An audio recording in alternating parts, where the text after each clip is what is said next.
Magandang araw sa inyo lahat at ngayong araw na to, andito ang bisita natin na si Teddy Casino, isang political activist. Aktivista to. At saka hindi lang aktivista, dati nasa kongreso ko din eh. Yes, for 9 years. Ba't di ka na bumalik? Mahirap nang bumalik. Mas gusto mo ba kasi ngayon? Party list, alam mo naman nangyari sa party list, mga contractor na ang ngayon So medyo difficult na. At the same time, I ended my term. So pero 'di ba after you end naman, after say nag-break ka ng one term, pwede ka bumalik, 'di ba? Correct. Pero sa party list, iba naman. Iba naman. Sino ngayon ang representative nyo? Well, ang pumalit sa akin noon was Nery Colmenares. Nery Colmenares. Very good. Right now, ang bayan muna ay walang kinatawan. Hindi kami nakakuha ng sapat na boto noong 2022. Hopefully, next elections, depende pa kung how we plan it out. Sana may kinatawan ulit. Yeah, I supported Nery Colmenares. I thought he was very good. Yeah. At siya lang yung kaisa-isang mambabatas na nagsalita against dun sa binabalak na constitutional reform na may mga parang nilagay na self-serving na amendments dun eh. Naalala ko yun eh. So, correct. Yeah, say hi to me to sige. Nery Colmenares. So, Teddy, alam mo pare, pag-usapan natin ngayon yung mga issue na flood control, corruption, na medyo malala na ngayon itong issue ng corruption. Sobra. Tingin mo na parang nagugulat pa ba ang mga tao sa mga nakikita nila ngayon o matagal na nating alam tong corruption eh? Bakit ngayon lang parang nagagalit ang taong bayan? Kasi buo yung detalye ngayon eh. For a long time, alam natin na kumikickback yung mga congressman, mga senador. For alam natin yung mga pork barrel projects na yan eh, bat-bat ng corruption. But this time, kumpleto eh. Kung paano nila ginagawa, paano yung hatian, magkano, at saka yung, I think, pinaka-shocking sa ngayon, yung laki ng kickback. Kasi when I was in Congress, ang pinag-uusapan noon, 10-15%. Medyo ano na yun, yun yung standard.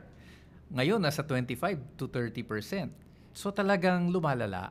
And to think that napa-abolish na natin yung pork barrel, yung PDAF, yung DAP, and still, naikutan pala yan, at mas lumaki pa yung kanilang share. And then, itong mga insertions, and of course, all that now is broadcast over social media. In real time, nakikita natin. So, I guess, mas informed ang tao ngayon. Kaya mas mabilis magalit. At dapat lang naman. Yes. So may maganda palang kalalabasan na itong pag-democratize ng media to social media. Kasi yung nakikita kong bad side pero marami ring disinformation. Yun na nga eh, di ba? Pero at the same time, siguro ngayong 2020s na tayo, parang tumino na yung mga tao, mas marunong na magsumuri ng impormasyon. Correct. Na nakikita nila kung ano yung maling impormasyon, sino yung nagkakalat na mali sa tama. Hindi tulad noong 2015, 2016, di ba? Yung mga fake news. Hindi natin alam eh. Kadalasan yung fake news doon tayo nadadala. Ngayon umiba na siguro, no? Nag-mature. At saka may mga I think may mga sabihin na nating medyo mas matitinong mga social media practitioners na rin, katulad mo, na kahit pa paano nakakapag-provide ng malalim na pagsusuri at yung tamang information. Pero definitely, ang internet talagang napaka, wild west pa rin. Hindi mawawala yan. It's in the nature of the beast, sabi nga. Yeah, so may good and bad parts of it talaga nakasama doon. Tapos dadagdag ko lang nung binanggit mo na lumaki nga yung corruption ngayon, hindi lang sa porsyento, pati din sa halaga. Correct. Dati kasi pinag-uusapan natin tens of millions. 100 million na nga, malaki na. Ngayon pinag-uusapan natin billion. Right. Up to 10, 20 billion, 30 billion, ganun ang pinag-uusapan. Ang laki ng pinagkaiba. Yung naabutan kong malaking skandalo noon, ito yung fertilizer fund scam. No, sila Jok Bolante, etc. That was, kung tanda ko, 800 million. Grabe na yun. Ang pinag-uusapan noon. Anong taon yun? Tiny Gloria yun. So 2000? Yes, 2003, 2004. Mga ganon, Around that time. And then, pagdating nung kay Napoles, I think the amount was around 8 billion siguro.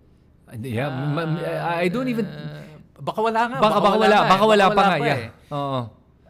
Hindi, 500 million yata kay Jok. 800 yung kay Napoles. Yes, kasi naalala ko parang hindi ko pa narinig yung billion pero maraming mga 10 million, 50 million, mga ganon, 8 million, ganon. At shock na tayo dun sa bathtub ni Napoles na puno ng bags ng pera. Pero ngayon, mali-mali na yung pinag-uusapan. Condominiums or houses filled with money, armored cars filled with money. So, iba na talaga. Yeah. At isang billiard table na may tables. 500 million nakapatong dun. At saka hindi one time ito. These are regular payments. Yes.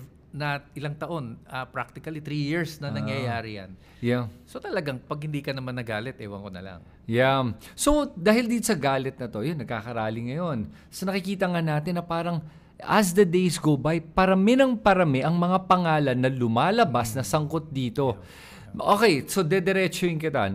Galing ka sa Kongreso. 9 years. Lahat ba ng kongresista korap?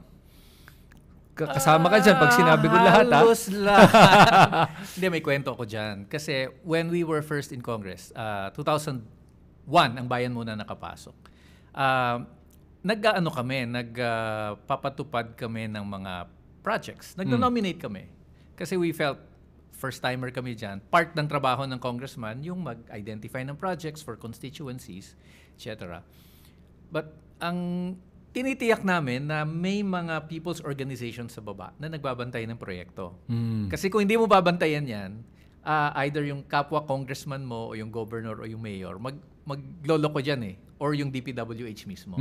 So, palagi namin dapat may nagbabantay ng mga people's organizations. So, that went on for a few years. By 2013, nung pumasok na itong kay Napoles, sabi namin, kahit gawin natin yan, it is embedded. Yung 10% minimum na kickback, nasa presyo na At pag hindi mo kinuha, may kukuha niyan. So either the DPWH gets it, kung sino man yung district congressman can get it or whoever. At kahit sabihin mo sa contractor na, sige, kung may 10% dyan, ibili mo na lang ng additional tiles para sa CR or etc. Pagandahin mo. Ang feedback ng ibang contractor, hindi po pwede kasi magrereklamo si congressman kasi yung project nyo masyadong bubukol na for this money, you can get this much. Samantalang si congressman, for a much bigger money, mas maliit. Mas pangit. So hindi rin, parang sabi ng contractor, hindi rin pwedeng masyadong gumanda yung project ko kasi mabubuking na nag-overprice tayo dun sa iba. So we decided 2013, cut na. Wag na tayong pumasok sa ganyan. We cannot ensure that all these projects, all these funds will go to the right places. So since 2013, hindi na kami nag-projects. But ang point ko lang, ganon ka embedded. Yes. So pag sinabi halimbawa, Senator Lacson, na halos lahat ng senador may insertions, yun, no? It's really part of the system. Ang question na lang dyan, kukunin mo ba yung kickback o hindi? Kung hindi mo kukunin, may ibang kukuha niyan. It's that embedded. So, kung ganun, actually, inaantay ko, kala ko sasabihin mo so hindi namin ma-help, may 10%, kinuha na namin. Maraming nagreklamo sa constituents namin. Bakit? Bakit tayo walang project? Inaantay ng mga community namin dyan. Sabi namin, we had to convince them na it's may mas malaking issue at hand.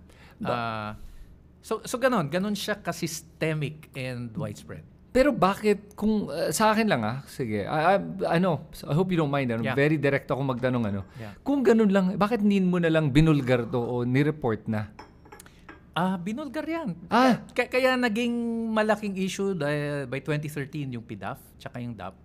Kasi kasama yan. Kaya nga eventually na-abolish yan Eventually, PDAF was abolished. Yes. Because of, hindi lang naman kami. No? Pero marami. Marami nag-efforts na binulgar itong ganitong mga... And so, nag-imbento sila ng panibagong paraan. Yes. No? Hindi na yan PDAF. Hindi na ninonominate post-enactment ng congressman. Pinasok na nila sa NEP. So, ginawa ng line item. Pero naka-reserve na yan. Diyan na papasok yung parking system. Diyan na papasok yung proponent, meron na diyan, may advance. So it became more sophisticated pero mas nakatago. Hanggang sa sumabog ngayon dahil nga tingin ko sa sobrang garapal na nila because they could get away with it.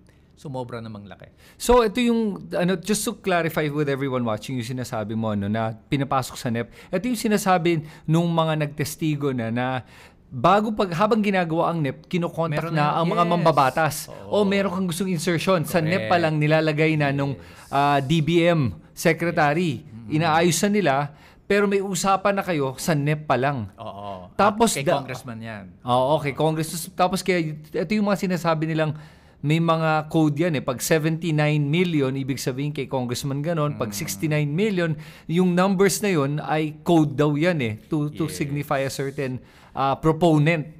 Yan yung allocables. Yung allocable, oo. So, in the past, yan lahat, ang tawag dyan, it's a lump sum amount. They call that the PDAF, Priority Development Assistance Fund. Used to be each congressman had 70 million. Naka-budget na. Kumbaga, ikaw na bahala sa lump sum, may 70 million si congressman. Pag na-approve yung budget, mag-nominate na si congressman saan gagamitin yung 70. So, nung na-abolish yung PDAF, wala ka ng automatic 70. Pero, binaon na sa NEP. Sa NEP. And then, hindi pa kontento yung iba, may insertions pa doon sila. Na yung sa Congress o sa Two BICAM. levels of insertions from the House, the Senate, or sa BICAM. BICAM. So dalawa. So Senate or Congress. May kanya-kanyang insertions yan sila. May BICAM pa. So ang nangyaring masama dun sa pagtanggal ng 70 million na cap, correct. Nagwalang cap, di ngayon lumobo kanya-kanya kung gaano kalaking kaya kung mapalusot. Gaano kakapal yung mukha mo. At gaano kagarapal, gaano katakaw ka. Yun na. Wala nang budget limitation tulad nung dati. And ito yung nangyari nung time ni Bongbong. Specifically, nakita nila na yung unprogrammed allocations ay pwede pala doon idaan. So, kasi yung unprogrammed allocations, it is separate from the regular budget. Yes. So, ang ginawa nila, yung ibang nasa regular, nilagay nila sa unprogrammed, nagkaroon ngayon ng space, pasok naman sila ng pasok ng kanilang mga additional insertions. On the budget, on the GAB. Kaya lumobo rin yung unprogrammed funds. Okay. So teka lang, pero ang unprogrammed funds, di ba kailangan may pondo yun? Yes, but usually ang infrastructure around half of the unprogrammed funds, nagagastos yun. Kasi magpiprint lang naman ng gobyerno ng pera for that. Parang uutang sila, ganon. Or kaya, yung pondo ng PhilHealth, doon napunta. Ayun ang problema. Pondo ng PDIC, doon napunta.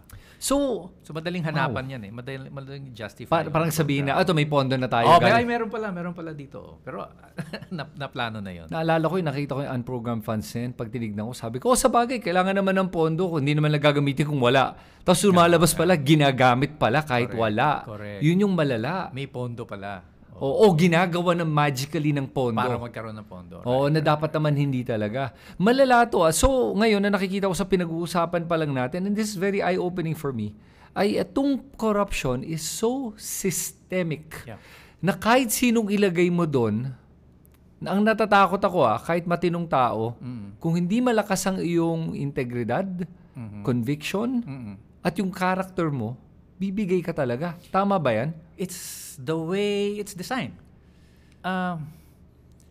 Kahit si Noynoy, with all due respect to Noynoy Aquino, he had to play by those rules. Si Ronald Llamas ang kanyang political advisor who dealt with many of the congressmen. They had to play with the rules. They had to use the pork barrel as a carrot and stick to get the priority legislation of the president. Ganon yun usapin na lang dyan ng magnitude. Yes. Usapin na lang yan gaano kalaki. Degrees. But it's there. It's designed that way. So, in a sense ba, are you saying that there is an acceptable degree? I'm being pragmatic. Kasi nakita nyo, meron. Nakita nyo pwedeng lumala, pero pwede din gamitin to para as a carrot and stick to be able sige. Hindi siya acceptable. But there's a certain amount palagay ko na hindi naman gegewang yung governance. Okay. That hindi naman, kumbaga kahit papaano yung health services. Tatakbo pa rin. Maano mo. But there is that certain level na sumobra naman. Okay. And I think we have breached that. Yun. So, okay. So, it's good that you mentioned that. Kasi Pero not to say that acceptable. Yes, I agree. So, lang, yung pag sobrang garapal kasi minsan, masisira na yung buong structure. Kasi nakikita ko din naman na yung pagkabanggit ko, kaya ako tinanong, kasi pag tinignan mo lahat ng gobyerno sa buong mundo, may certain level of corruption lahat. Even the United States, even Japan, even South Korea. These are all very advanced countries. Pero at the same time kasi, meron silang sinasabi o tinatawag na productive corruption and non-productive corruption. And I'm saying this in a way na pareho tayo dito. I don't agree with corruption, period. But at the same time, meron ngang parang levels na naiintindihan ko, hindi ko tinatanggap, naiintindihan ko. Kumpara sa hindi ko na nga tinatanggap, hindi ko pa maintindihan. In terms of ayoko nang tanggapin to. Correct. So yun ang sinasabi ko ngayon dito na problema. Kaya yung mga ibang bansa, kahit nasabihin mo lang meron silang what they call productive corruption, ay yung level niya is na ma-manage pa. Yeah. We're at the point where hindi na to na ma-manage. In other words, sa DPWH, yung magkano budget huli nila, parang umaabot na almost 1 trillion, ano? Tama? Oh, yeah. Almost, sabihin natin 1 trillion. Pero out of the 1 trillion, I would say, and I would be bold enough to say, na 700 billion of that was corrupted. Possibly. Yeah. Because sa ghost projects pa lang, 25% pa lang pumupunta na sa isang proponent. Tapos yung iba pa, ang dami nun. Tapos hindi lang DPWH, ang binibigay departamento, including DBM, including COA. And what's worse is there is an even different kind of corruption. Kasi ito, mga proyekto yan eh. Yes. Kickback, overprice, etc. An even bigger kind of corruption is when, for example, yung mga mambabatas natin gagawa ng batas pabor sa isang kumpanya o pabor sa isang sektor, pabor sa mga land developers, pabor sa mga mining. Ibang level ng corruption yan. Billions din ang pinag-uusapan yan. But sabi nga nila, doesn't involve public money, posible, but involves resources. Yes. Natural resources ang basically kino-corrupt mo. That's even tingin ko, medyo hindi pa yan masyadong na-explore, but it's part also of the system. And that kind of corruption is parang you're legalizing it. Yeah. Diba? You're using the law. Legalized plunder, kumbaga. Oh, sure. Legalized plunder, yeah. I think yun nga yung nangyari din na nakasama din sa flood control issue, yung flooding. The flooding itself showed the issue of the miners na nung nawala na yung ban on mining after 9 years. Grabe nun. Ngayon, quarrying, developers. Development. Yan ang mga nagkalbo ng bundok natin. Yes. But yan, may mga pahintulot yan. Yes. They have concessions, logging concessions, mining concessions, franchises, licenses, permits. That's another level of corruption. Kaya nga nakakalungkot dito na napanood ko yung huling hearing ng ating Senate na chinair niya, I think it was chaired by Senator Rizal Ontiveros, if I'm not mistaken, or siya yung nag-interpolate, na sinabi nga niya, tinatanong sa DENR, meron bang mga permits tong mga to, mga license? Meron naman daw. Yan. May geological study, kompleto naman daw. So that's what I mean by, tama yung sinasabi mo eh. Kayang gawa ng paraan para sabihin na okay itong lahat. Pero ang resulta, people die. And when disaster strikes, dyan na lang natin na-realize, parang, oops, ganun na lang. Problema pala, So, pero yung ganung corruption, hindi pa natin ma-quantify kung magkano talaga yung nawawala. Yeah. Kasi, hindi mo din maka-quantify yung pagkamatay ng mga tao eh. Correct. Buhay ang katapat eh. Tsaka yung pagkasira ng kalikasan. Yung pa. Hindi mo na mababalik yun. Totoo. So, yun yung mga, yung ganun ka systematic tong corruption.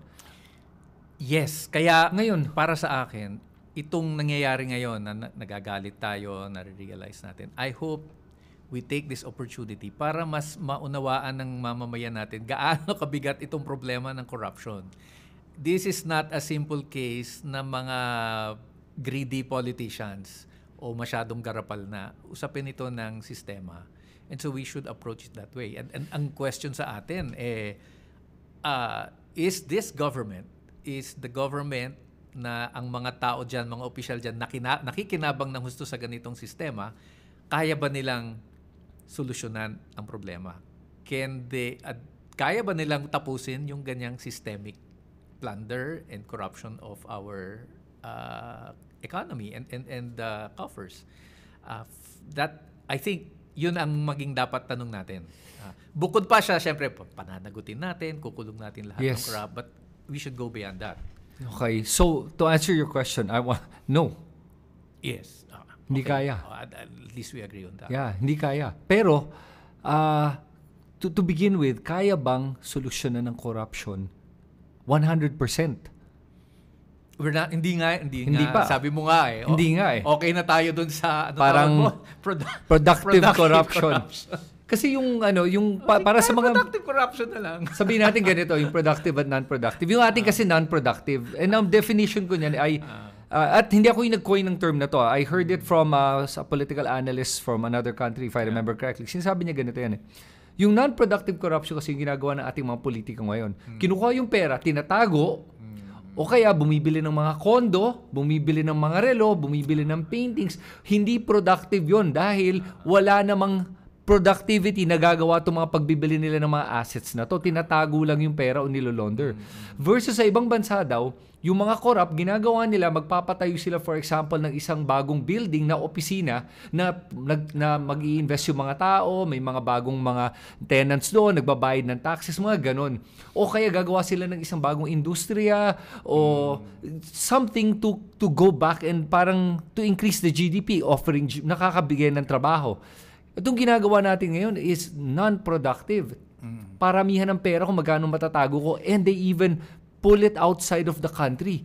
So ngayon, suck out na yung pera outside of the Philippines, converted to other currencies. Cryptocurrency, US dollar, dinalabas sila to offshore accounts, sucking the money out of the Philippines. That's where the biggest problem lies. At saka yung pera na yan, ginagamit pambili ng boto. Ayun pa. So para kang, ano ba yun? Yung parang ginisa ka talaga sa sarili mo mantika. Ninakaw na yung pera. Gagamitin ba yung pera para sila ay manatili sa poder? Ibibilin yung boto mo. So talagang, di ba? At malala dun, barya lang yun, ano? Yeah. Tapos yung mga ibang kababayan natin, tanggap na kasi nga. At saka may nagkakautang na loob. Nagkakautang na loob. At saka tingin nila, para sa kanila kasi malaki na yun. Bigyan ka ng 5,000, 10,000. Ang laki, ang bait naman ni congressman. Ang bait naman ni mayor, binigay sa akin 10,000. Isang project lang yan.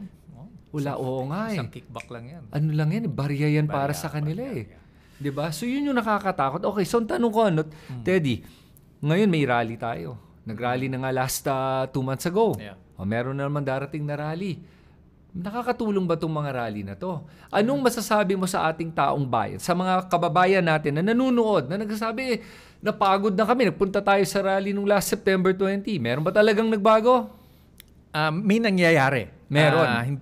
Tingin ko, wala pang pagbabagong makabuluhan. Pero may nangyayari.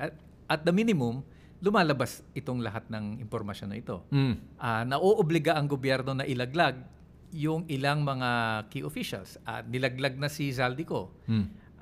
Probably matter of time na ilalaglag si Martin Romualdez, duda ako kung kayang ilaglag. Nilaglag na si Secretary Pangandaman, si Executive Secretary Bersamin, probably itong sila Trijev, itong posibleng ilaglag yan. So yun, resulta lahat yan ng protesta natin. Kung hindi tayo nagprotesta, malamang business as usual na ulit yan. Yun. No? And madali silang magsabuatan uli. But this time, may pressure. And I think Malacanang is feeling the pressure. Yes. So nauobliga sila ngayong gumawa ng mga hakbang na otherwise hindi nila gagawin. So yun. Ngayon, hanggang saan aabot ito? At ano pa ang dapat nating itulak sa gobyerno? Para sa akin, if we really are serious in addressing this kind of systematic corruption, unang-una, yung panawagan natin ng lahat ng sangkot dapat managot. And when we say lahat, I think it's from the bottom to the top. And particularly, President Bongbong has to address the very sabihin na natin, parang lumilinaw na napakalaki talaga ng naging papel niya dito sa corruption anomalies na ito. So he has to be investigated, and if it is found out na talagang siya ay hindi lang pinabayaan niyang mangyari ito, hindi lang siya nakinabang, ako din nakinabang pa siya, then he should face the consequences. That's one. Pangalawa, dahil nga hindi na lang isang tao ang tinitingnan natin, it's a system, I think even the Vice President, no, wag nating kalimutan na siya mismo ay sangkot sa corruption. Yung 612.5 million in confidential and intelligence funds, hindi maliit. Although it may seem small now, but it's a big amount. At yun, parang ghost project yun. Kasi yung confidential intelligence fund, hindi nga inaano yun hindi ino-audit yun at buong-buo yun, malamang na nakuha niya. Ang problema, na-impeach nga siya, wala namang trial. But we should not forget that. So para sa amin, and thirdly, hindi sapat ng pagpapanugot lang. There has to be a change in the kind of governance that we have. Diyan ngayon papasok yung reforms like the anti-dynasty law, the reforms in the budget process, yung public ng SALN, yung transparency and accountability in budget planning and disbursement. Lahat yan. Ngayon, the question is, can this government do that?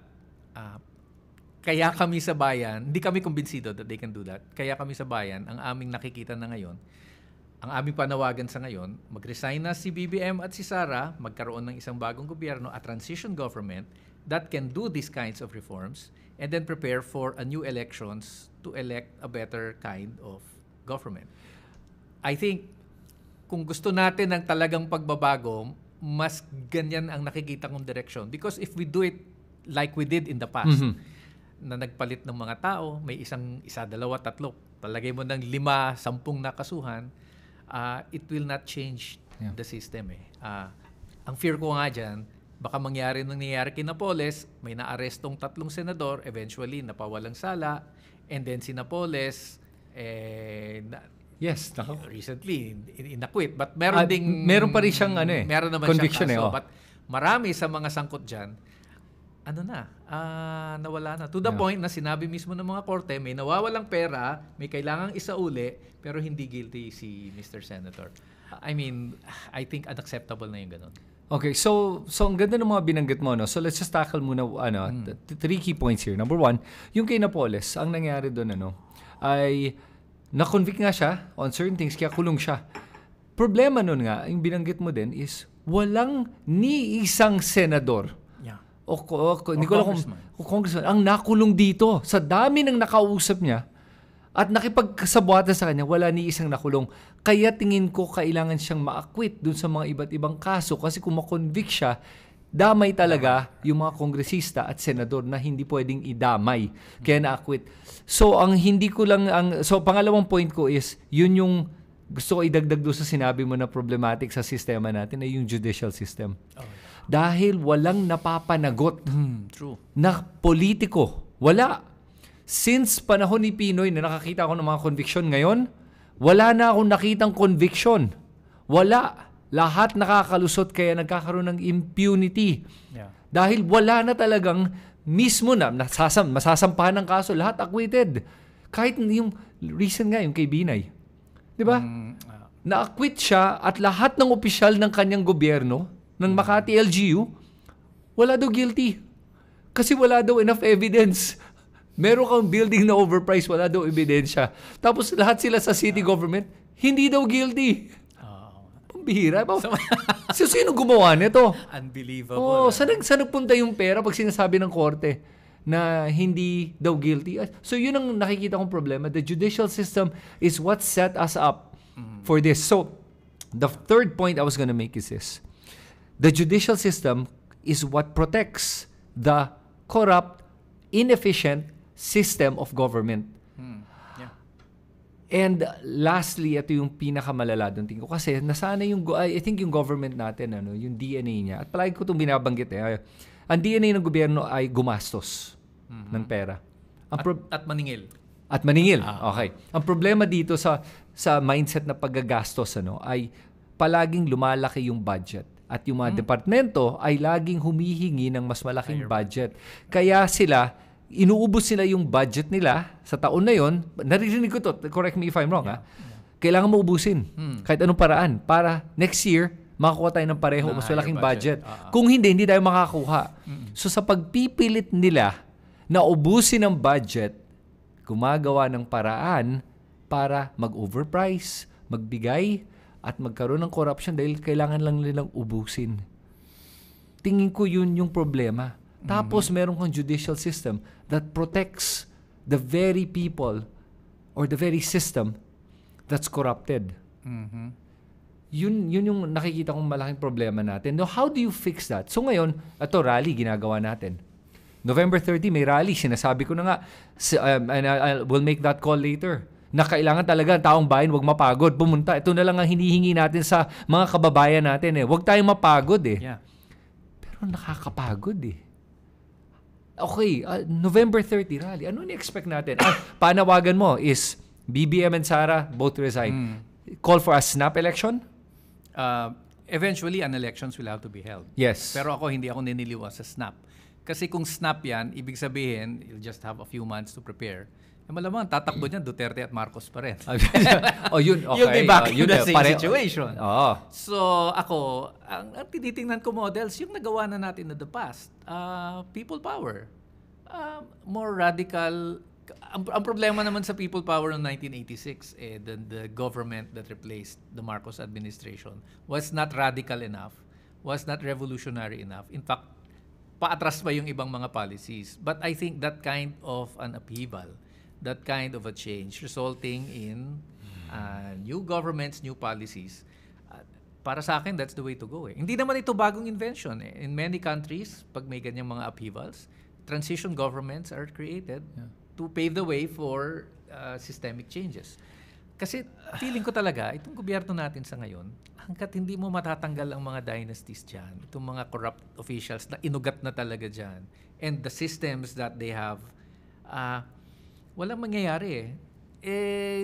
I think we have given this kind of government enough time to do what is right. Mula 1986 hanggang sa kasalukuyan, ilang eleksyon na, ilang presidente na pumalit, ilang pagkakataon na for Congress to reform the system, never been done. In fact, lumalala pa.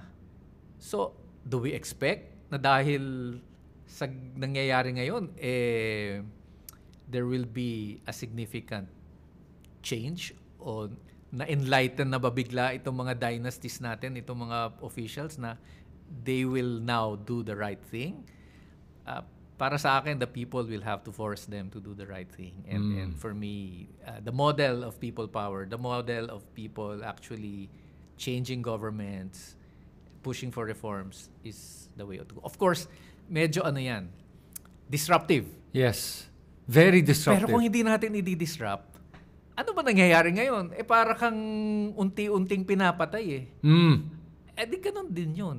I mean, parang gusto mo, ngayon pa lang, putulin na lang yung cancer. Yeah. Tapos start from scratch tayo, kahit na matanggal ang isang parte ng katawan ng Pilipinas, di ba? At least magsusurvive yung iba, ganon. Tingin ko ganun na tayo dapat mag-isip . Kasi otherwise, well, we will make do. May mga OFWs naman tayo. Padala na lang tayo mas madaming OFW. Pwede naman tayo. The Filipino people are a very resilient people. Ay, hindi na pwedeng resilience. Hayaan na lang natin. May election naman after 3 years.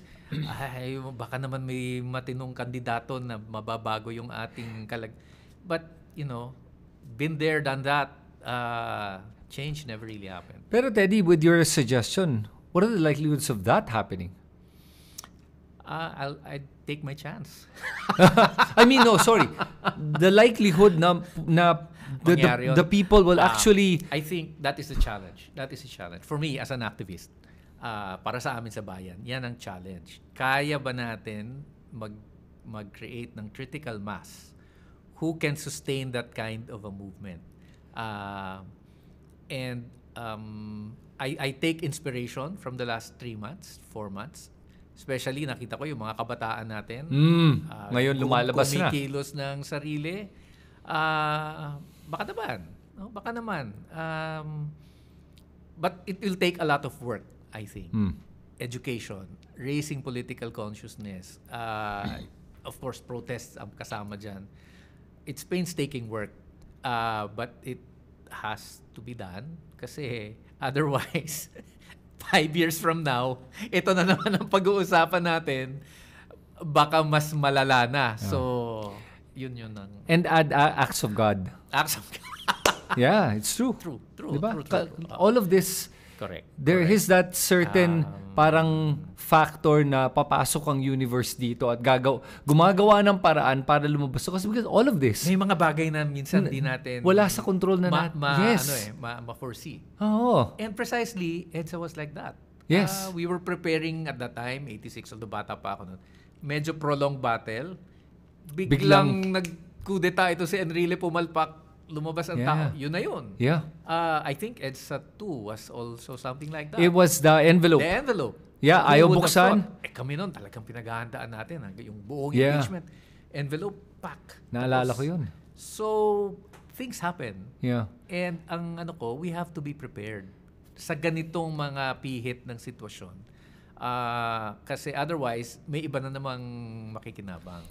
So, but to say na let's not rock the boat, hayaan na lang natin sa 2028 elections naman, baka that might be counterproductive at baka mas lumakas pa yung mga puwersa ng kurakot kaysa sa mapahina natin. Okay. So I think sa usapan natin ngayon, meron tayong ibang ideas kung paano pwede to gawin, pero we both agree on kung ano dapat ang gawin. Yung methodology lang o yung paraan kung paano natin makakamit itong hinahanap natin lahat. Iba't ibang paraan. Yung sayo is very disruptive. A part of me agrees with you. Gusto ko kung pwede nga. Meron nga akong parang... Line them up sa wall. Parang yung pasabugin mo lang. Pero you can't say that. I mean, I'm just saying lang na dati kasi sabi ko, kaya dali mo lahat ng corrupt? Tawagin sa Araneta Coliseum. Yung birthday wish niya, ni Cara David. Boom! Patay lahat. Parang ganun eh.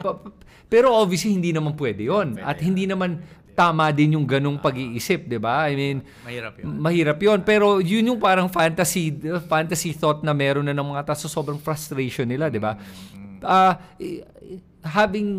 Taking that out of the equation, yung sinasabi natin na magkaroon ng disruptiveness, na palitan yung buong sistema. Ang takot ko lang doon ay baka lumubog ang Pilipinas na sobrang lala na maging parang yung mga certain countries Banana Republic, which we've been called a couple of times. Yun na natatakot lang ako na baka hindi na mas mahirapan tayong makarecover. It might take 5-10 years before we recover. Baka maging military government na tayo tulad ng mga iba't ibang mga neighbors natin na literally it's the military that took over na. Yun na nakakatakot. But at the same time, why not? Ito. So I'm gonna try to see if I can find a way to navigate this. Paano kung natupad ni Speaker Bogie D yung political dynasty law na sinabi niya gagawin niya bago magpasko? Sinabi niya yon. Paano kung nagawa niya? Na acceptable. I'm sure makikipag-negotiate kung ano ba ibig sabihin ng political dynasty. Third degree, fourth degree consanguinity o kung ano man yon. Pero paano kung napasa yun? So that's one. Freedom of Information Act. Ito nagawa. Nagawa na yung yung SALN na-release na. Paano kung di ba? Pero the reductions naman are just the address. Pero at least the amounts are there. At least nakikita. Meron tayong pwedeng gamitin. Kahit pa paano may magagamit tayo. Just nakita ko ngayon lumabas na nga. Yung mga iba dyan, from BBM to Duterte, nakita na natin. At dito pwedeng gamitin yan to counter-check with the properties at businesses at yung mga kamag-anak mo, ganun. I think okay naman yan. I mean, if it happens, it happens. But I think it will not happen kung hindi magtutuloy-tuloy ang protesta ng mamamayan. Yes. Because ilang taon na natin pinupush yung mga yan. Yes. We've tried that for ilang decades na yan. Yung anti-dynasty, it's even in the Constitution. Yes. So, even if yan lang ang habol natin, kailangan pa rin ang disruptive actions ng tao. Ang daming mga grupo nagsasabi sa atin, hanggang rally na lang ba tayo? Hindi ba pwedeng medyo mas paralyzing naman yung gagawin natin?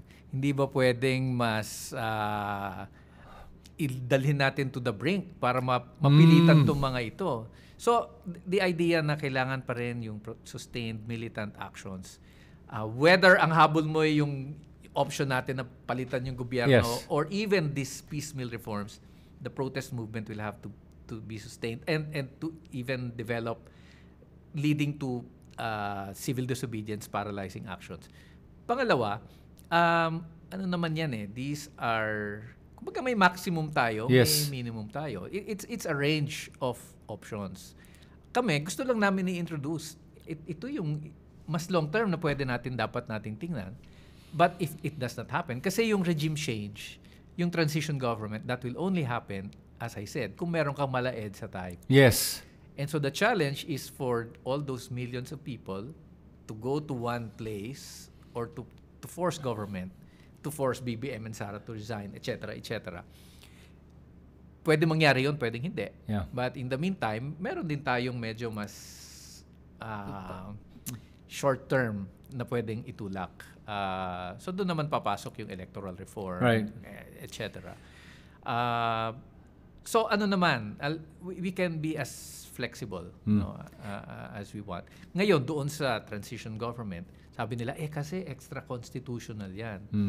There's the school of thought na nagsasabi, hindi, actually, the Constitution provides for the President and the Vice President to resign. At ang papalit ay ang Senate President. Nasa Constitution yan. So, it's not extra-constitutional to call for the resignation of the top two. Yes. It is provided. And when that happens, pag siya ang pumalit, palagay mo na si Tito Soto yan. Yes. He can actually issue an executive order to create a transition council. Yeah. Pag-usapan natin yung reforms. And syempre, ang question dyan, papayag ba yung Congress ng mga reforms? But if the people's protest is strong and sustained, mauobliga yung Congress, sige, yung political dynasty, sige na nga, ipasa na natin. Pero feeling ko, as long as Marcos and Duterte are there, walang pressure for Congress to even seriously take up those matters.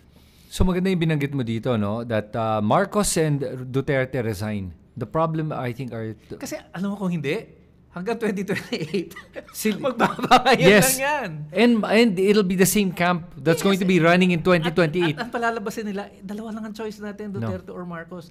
And then some of our friends are saying, sa ganun, di mag-alay na tayo sa Marcos kasi yun nga let's get out of that narrative that our choice is between the devil and the deep blue sea or yung lesser of two evils. Hanap tayo na hindi naman evil. Yeah. Pero yung nakikita kong so two problems I see with the idea na yun na nga pa-resign na silang dalawa at saka yung catalyst, the people's movement na tulad ng EDSA. Yung sa pagre-resign ng dalawa, the problem is you have two opposing parties. Not same party, mas mabilis pa yan Pag unity team pa sila, sige na, resign na tayo. Dahil hiningi ng taong bayan. Pero pag unity team sila, hindi mangyayari to. Ayun. Kasi, kaya lang nangyayari to dahil nagtuturuan sila kasi gusto nila magpabida. Which is why opposition is needed. Not calling the Duterte as a real opposition. I'm just saying na yan ang maganda sa may labanan. Pag nagbabanggaan, nagtuturuan kayo, nagpapagwapo kayong dalawa, na magmumukhang masama yung isa, kaya lalo kang tumitino para magmumukhang masama siya. Yun ang maganda doon. Ngayon, ang problema dito is, VP Sara is not going to resign. She is intent on holding on to power. Yeah, both of them. Both of them. Pero sa akin, if BBM resigns, knowing that Sara's not going to resign, he's not going to resign. Vice versa. Sara's not going to resign, knowing BBM's not going to resign. Ngayon nga, ayaw nga niya magpa-impeach. Kaya pareho na nga. Kaya yun ang problema. Kaya hindi mangyayari yung scenario yun. Ousting is that an option. Impeachment. But impeachment has now been made almost impossible by the Supreme Court. Right. Yun. Right. So, what options are left? A military junta? Yan ang kinatatakutan ko. Pag nakialam ang military, takot ako doon. I think that is the line that we should never cross. Natuto na tayo dyan in martial law So wala. Out of the equation yung military junta. I think it's really a civilian-led transition government. Possibly may semblance ng constitutionality just to assuage some of those na natatakot na masyadong magiging disruptive. But also, there is that capacity of that new government to really come up with meaningful reforms. How that will be done will depend on the movement that will develop and the political players na magiging bahagi ng kilusang yan. Kaya para sa akin, pag-usapan na yan. Kasi the more na hindi natin pinag-uusapan at nakatali lang tayo sa either we ally with this or we ally with that, hindi madedevelop yung option na yan. Yeah. And for me, ang ko ngayon dito, ang tingin ko dito ay mahihirapan din tayo dito sa people's movement at this point, yung magkaroon ng EDSA. Bakit? Kasi dati wala kang outlet para ilabas yung galit mo. Kaya napa-EDSA yung mga tao. Ngayon with social media, may outlet na eh. Sumisigaw ka na sa social media. Kaya nabuhos mo na lahat. Kaya mas mahirapan tayo dalhin yung mga tao. Warm bodies. Nabuhos mo na lahat. Tapos kape ka na. Okay na. Okay na ako. Kalmado na ako ulit. May ganun eh. Reality. Pero yun nga ang sinasabi mo. Huwag tayong makontento na magalit lang online. Yeah. We need to be out there on the streets. Warm bodies pa rin. And sustained pressure to the government.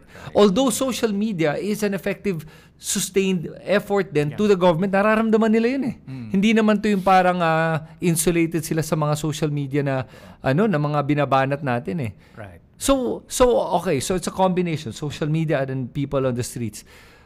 Right now, leading up to the 2028 elections, you want this to happen sooner than 2028. Ang kinatatakutan mo nga kasi ay parehong mga kandidato pa rin ang tatakbo sa 2028, parehong mga kampo at malamang mananalo ulit itong mga to. Do you see na merong bang pag-asa pa tayo if what you're asking for does not happen? Yung disruptive na gusto mong paraan, may pag-asa pa ba tayo? Meaning 2028 elections? Yes. Na siguro natauhan na yung mga tao, baka bumoto na sila mas matino. May nakikita ka bang mga kandidato na nakikita mo na baka pwede to? O kaya may nakikita ka ba ngayon sa mga leaders natin sa mga whether it's LGU or mga national government na parang ito may example tayo ng maayos naman na pamumuno o kahit papaano maayos na gobyerno? Well, whatever happens, we will have to contend with the elections, whether it is in 2028 or even after that. At yung question, sino ang mga pwedeng mga kandidatong may integridad, may kakayanan, may track record, yan naman palagi ang hamon eh. Kaya para sa akin, as long as hindi natin mailalagay yung reforms like the anti-dynasty law or yung hybrid type of elections na kahit electronic yan, meron pa ring check and balance, yung policy on campaign spending and finance. In other words, kung parehong sistema lang ng eleksyon ang mangyayari pa rin sa 2028, mahihirapan talaga manalo ang mga matitinong kandidato. There will be one or two outliers. May mga Vico Soto types na dahil Soto yung kanyang apelido at well-connected showbiz factor. Pero by and large, hindi ko nakikitang magkakaroon ng significant na pagbabago sa composition, especially at the local levels. Kaya ako, ayokong masayang itong nangyayari ngayon na 2 years from now, it's the same old thing during the elections. Yun ang medyo nakakapanghinayang. Kaya ako, we should grab this opportunity to educate people, to cause some kind of disruption in the system para siguro naman by 2028 or whatever, medyo mag-iba na rin yung character ng elections natin. Right. But as I said, it will require vigilance, it will require people's direct actions. As an activist, tingin ko yung people's movement will play a key role in all of that.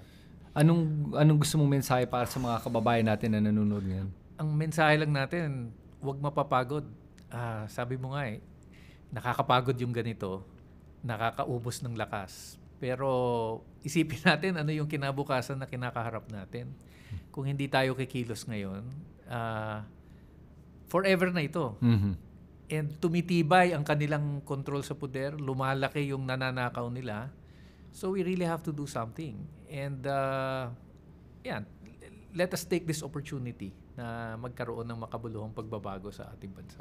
Yeah, at idadagdag ko din na yung sinasabi nga ni Teddy, pag kayo napapagod ngayon pa lang, imagine mo kung gaano ka nakakapagod ang 1, 2, 3 dekada ng ganitong klaseng korupsyon. Mas nakakapagod yun.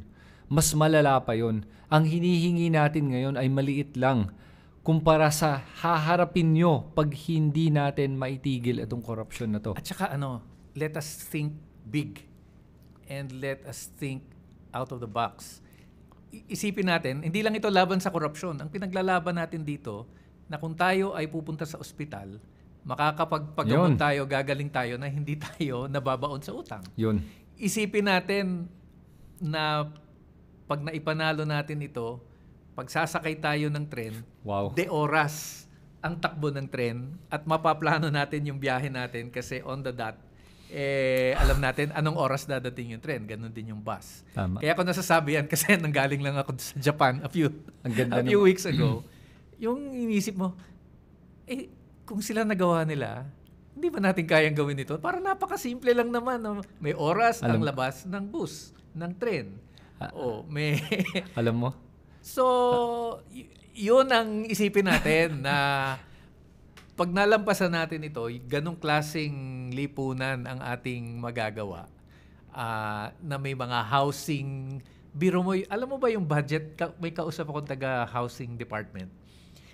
Yung budget nila is less than 1% of the total budget. Sabi niya, alam mo yung budget ng buong agency namin, which includes the National Housing Authority, na gumagawa ng mga bahay, isang proyekto lang yan na kickback. Grabe. Yun yung budget namin. So isipin natin, ang klaseng ng gobyernong gusto natin, yung makapagpagawa ng bahay para sa ating mamamayan. Yeah. So yung gano'n, medyo isipin din natin ano yung mga pwede nating gawin sa halip na ano yung nilalabanan natin. And make that, babigyan tayo ng inspirasyon sa ganung mga gusto natin mangyari. And idadagdag ko dyan, yung sinabi mo nga, sa mga napapagod na sa pila, sa haba ng pila sa MRT. Ayan. Yung habang yun na nag-aantay ka na, naalala ko pag nagdadrive ako, nakikita ko yung mga tao na nakapila dyan, na nag-aantay para makauwi. Aabuti ka ng 1, 2 oras para makauwi sa pamilya mo. Nagigising ka ng maaga, nagpapagod ka, tapos yung sahod mo palaging kulang. Dahil taas ang bilihin at tumataas ang bilihin at kaya nahihirapan kayo magbiyahe. Dahil yan sa korupsyon at inefficiency na ginagawa ng gobyerno. Yung palaging naghihahanap ka ng extra pangbayad nga ng mga panggastos medikal, dahil yan sa korupsyon kaya palaging kinukulang. Yung mga ganyang mga kulang sa edukasyon, housing, nakita ko nga nang nangampanya ako dito sa Mandaluyong, yung mga bahay na tinitirahan ng mga tao, 15 square meters. 8 sila. Ganong kaliit.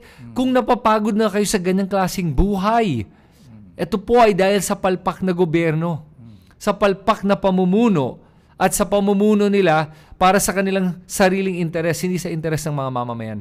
Kaya kung pagod na kayo sa ganyang mga nararamdaman nyo at nararanasan nyo araw-araw, ito ang pagkakataon na talagang pakita nyo yung galit nyo. Ilabas na natin ito ngayong panahon na to. Ito na yung panahon Binibigyan na tayo ng pagkakataon na marinig. Diba? So, yun yung siguro, joiners na tayo. Oo, yun So, November 30, dapat lahat tayo nandoon. So, meron sa Luneta, meron sa EDSA. So, apparently, all over the Philippines to. Yes, so, sa buong Pilipinas at kahit sa labas ng Pilipinas, para sa ating mga kababayan na OFWs, lahat sila magkikilos protesta ditong November 30. Right. Dito tayo magsasama-sama. At again, kahit na iba-iba yung ating siguro mga paraan kung paano makakamit yung pagbabago. Magkaisa tayo dito sa, at least sa mensahe na kailangan may pagbabago. Salamat sa oras mo, Teddy. Na-appreciate ko talaga. At sana sa mga nanonood ngayon, may nakuha kayong mga bagong mga ideas o kaya paraan kung paano kayo makakatulong sa ating bansa. At pag nagugusto mo yung mga ganitong klaseng content, make sure to subscribe to this YouTube channel. And by the way, kung nag-agree kayo kay Teddy o hindi, sulat nyo lahat yan sa comment section sa ibaba. Nababasa ko yan, ha? At gusto ko talaga marinig lahat ng opinion. Whether you agree or disagree, okay lang yan. Basta maglabas kayo ng opinion nyo sa tamang paraan. Yun lang, guys. Salamat, Teddy. Thank you so much, ha. Thank you. First time ko nag-guest dito, ha. Sana hindi last, ha. Oh, yeah, sure. Okay, sige. Salamat sa inyo lahat. Magkita tayo muli.